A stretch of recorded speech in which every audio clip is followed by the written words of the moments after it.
Alright, today I'm going to show you how to connect your hearing devices to your iPhone. So the first thing we're going to do is go to our settings. Then we're going to scroll down to where we see accessibility.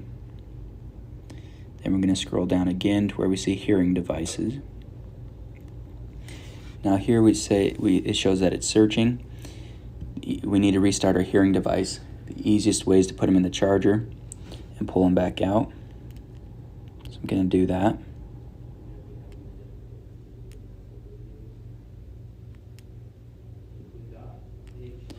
Alright, so now that they're turned back on, they're in pairing mode. So here in a second, we're going to see my devices pop up on the screen.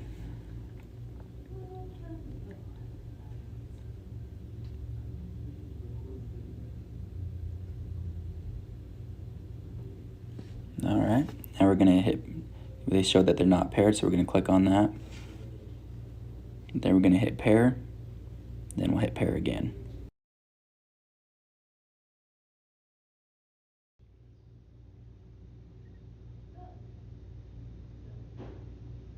And that is how you connect your hearing devices to your iPhone.